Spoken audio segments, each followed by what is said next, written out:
Hello everyone, আসসালামু আলাইকুম। আমি সঞ্জিদাত বলছি চিটাগং থেকে। কেমন আছেন আপনারা সবাই? আশা করছি ভালো আছেন। আল্লাহর অশেষ রহমতে আপনাদের সবার দোয়া আলহামদুলিল্লাহ আমিও ভালো আছি। তো বড় ছেলের মাদ্রাসায় যাচ্ছি, তো আজকে যা যা করি সব কিছুই আপনাদের সাথে শেয়ার করব। ভালো লাগলে অবশ্যই আমার চ্যানেলটাকে লাইক কমেন্ট করে দেবেন। আর যদি আমার চ্যানেলে নতুন হয়ে থাকেন অবশ্যই আমার চ্যানেলটাকে সাবস্ক্রাইব করে আমার পাশে থেকে যাবেন প্লিজ। তো চলুন ব্লগটা শুরু করি। তো যাচ্ছি বড় ছেলেকে দেখতে। তো আজকে কি হিন্দুদের কোনো একটা মানে পুজো বা অনুষ্ঠান কিছু একটা ছিল, যার কারণে পুরো সিটি জ্যাম। মানে আমরা জাস্ট আপনার কোতোয়ালি, টেরি বাজার, মানে জামাল খান এই এরিয়াটার মধ্যেই মানে আমরা শুধু ঘুরতেছি আর ঘুরতেছি। তো শেষ পর্যন্ত উপায় না পেয়ে অনেক দূরের একটা পথ আমাদের থেকে পাড়ি দিতে হলো। যেমন আমাদের থেকে আমার ছেলের মাদ্রাসা মানে যে 2 নম্বর গেট অনেকটাই কাছে, মানে আমাদের বাসা থেকে আর কি। অনেকটা কাছে বলতে মানে 1 ঘন্টার মধ্যে পৌঁছে যাওয়া যায়, 45 মিনিট বা 1 ঘন্টা সময় লাগে। আর যেহেতু আমরা মানে চারদিকে এতটাই জ্যাম যে কোথাও যাওয়ার সুযোগ নেই। দেখেন আমরা বেরোইছি বাসা থেকে 4:30টায়, আর এখন একদম বিকেল পড়ে গিয়েছে। এখন প্রায় 6:30টার কাছাকাছি বাজে। এই মানে 2-2.5 ঘন্টায়ও আমরা এখনও যেয়ে পৌঁছাতে পারি নাই। তো অনেক কষ্ট করে কর্ণফুলী ব্রিজের রাস্তাটা ক্রস করে মানে উল্টো দিক দিয়ে পুরোটা আমাদের ঘুরে তারপর যেতে হয়েছে ফ্লাইওভার টু ফ্লাইওভার। অনেক কষ্ট হয়েছে আজকে যেতে। আমি আমার ছেলেকে নিয়েছি প্রায় 1 বছর হতে চললো। 1 বছরে আমি এত ভোগান্তিতে আমি কখনোই পড়ি না। আর এত জ্যাম যে কি বলবো, মানে ফ্রাইডেতে এত জ্যাম আমি মানে দেখি নাই। হয় ফ্রাইডেতে জ্যাম হয়, কিন্তু এত জ্যাম আমি আসলে দেখি নাই। এই যে আমার ছোট ছেলে অস্থির হয়ে গিয়েছে, সে গাড়িতে বসে নাস্তা করে নিয়েছিল। বড় ছেলেদের জন্য গরম গরম 5টা সিঙ্গারা নিয়েছিলাম, মানে ওর জন্য সহ আর কি, মানে আমার ছোট ছেলের জন্য সহ। তো ও মানে গাড়িতে বিরক্ত হতে হতে এখনই খেয়ে নিয়েছে সেটা। তো খেয়ে দুষ্টুমি করছে। বাচ্চা মানুষ তো কতক্ষণই বা গাড়িতে বসে থাকতে মন চায় বলেন। প্রায় 2-2.5 ঘন্টা হয়ে গেছে। এই যে তারপর আসলাম, এসে ওদেরকে নিয়ে একটু নাস্তা খাওয়াতে নিয়ে গেলাম। তো ওরা পিৎজা অর্ডার করেছে, ওদেরকে পিৎজা খাওয়াতে দিয়ে মানে খাওয়াবো, তারপর টুকটাক জিনিসপত্র নিয়ে দিব ওদের জন্য, সাবান শ্যাম্পু যা যা লাগে। তো তারপর ওদেরকে দিয়ে চলে আসলাম। খারাপ লাগতেছে অনেক, গেলাম এত কষ্ট করে, বেশিক্ষণ সময় ওয়েট করতে পারলাম না যেহেতু মাগরিবের আজান দিয়ে দিছে। ওরা তো জামাতের সাথে নামাজ পড়ে। তো ওদেরকে আসলে ধরে রাখার কোনো উপায় নাই। যদি ধরে রাখতে চাই পারবো না যে তা না, আমরা গার্ডিয়ান, আমরা পারবো, কিন্তু ওই যে নামাজটা মিস হয়ে যাবে। বাচ্চা মানুষ হয়তো আলসেমি করে নাও পড়তে পারে পরে, কারণ ছোট বাচ্চা, ওদের তো আর অত জ্ঞান হয়নি যে না পড়লে এটা মারাত্মক গুনাহ, একটা নামাজ কাজা করা কাফের হয়ে যাওয়া। তো সেটা তো আর ওরা বুঝতেছে না। কিন্তু তারপর ফিয়ামিনিল্লা বলে রওনা দিয়ে দিলাম, চলে আসলাম বাসায়। যখন সিএনজি থেকে নামতেছে, আর ছোট ছেলে দেখেন কি আবদার, তো আবদারের কোনো শেষ নেই।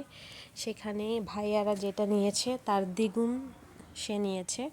আর এখন বলতেছে সে সিএনজি থেকে নামতে পারে না, সিএনজি থেকে উঠতে পারে না, রটে হাঁটতে পারে না। মানে ওর যে এক এক রকম অজুহাতের কোনো শেষ নেই। এই যে বাসায় এসেই আসলে আর আমার মানে আছে না যে আমরা গৃহিণীরা আমাদের কোনো ছুটি নেই। তো আর আমরা যেহেতু আজকে বাইরে নাস্তাও করিনি, আপনাদের ভাইয়ার টুকটাক কাজ আছে, বাইরে নাস্তাও করা হয় নাই। তো এসে নুডলস রান্না করে ফেললাম শর্টকাটের মধ্যে। তার মধ্যে আমার ননদের জামাই এসেছে আমার ননদকে নিয়ে যেতে। তো সবার জন্য একসাথেই নুডলস রান্না করে ফেললাম। আমার শাশুড়ি মা চা বানিয়েছেন আর আমি নুডলস রান্না করেছি। টুকটাক বিস্কিট, কেক, আম এগুলো দিয়ে আসলে মানে মেহমান আপ্যায়ন করা হবে আর কি। তো তারপর নাস্তা খেয়ে দিয়ে কিছুক্ষণ রেস্ট করে আমি চলে আসলাম ভাত বসিয়ে দিতে, কারণ এখনই প্রায় 9:30টার মতো বেজে গেছে, কিছুই করা হয়নি বললে ভুল হবে। মানে ছেলে মাদ্রাসা থেকে আসলাম, এসে মেহমান ছিল, মেহমান থাকলে তো একটা এক্সট্রা চাপ। তো ওই সময়টা তো আসলে আর কিছুই করা হয়নি। কিছুক্ষণ বসে রেস্ট নিলাম, যেহেতু জার্নি হয়েছে, ক্লান্ত লাগতেছিল শরীরটা। তারপর একটু রেস্ট করার পর ভাবলাম যে না, ভাত টাত বসিয়ে দিই। আমার শাশুড়ি আমার ননদের সাথে গিয়েছে ওকে দিয়ে আসতে, মানে না যে অনেক দিন নাতনি থেকেছে, একটু মায়া। আর যেখানে আমাদের বাসার পাশে 2 মিনিটও লাগে না যেতে, তো এখান থেকে এখানে চলে আসবেন আবার। তো আমি ভাবলাম যে সে ফাঁকে আমি একটু ভাতটা বসিয়ে দিই, পাশাপাশি আমি মুরগিটা কেটে নিই, তাহলে আম্মু আসলে রান্না করে ফেলতে পারবো। আর যদি আম্মুর দেরি হয় আমি রান্না করে ফেলবো। এই টুকটাক এগুলো করতে করতেই আসলে অনেকটা সময় পেরিয়ে গেছে। মাঝখানে আমি নামাজটাও পড়ে এসেছিলাম। তারপর বিড়ালদের জন্য খাবার সেদ্ধ করেছি, তরকারি ছিল টুকটাক, এগুলো গরম করেছি আর কি।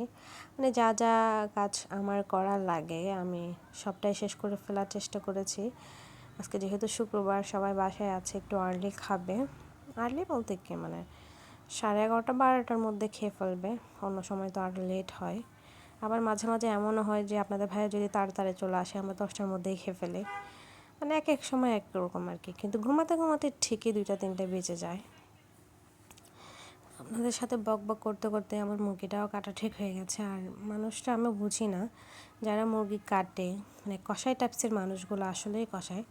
এমনভাবে মুরগির রানটাকে, মানে মনে হয় ওই যে চামড়াটা যখন ছিলে এত প্রেশার দিয়েছে, মানে ওর পুরা রানের জায়গাটা ভেঙে গেছে, মানে লেগ পিসটা পুরোটাই গিরাটা ছুটে চলে আসছে।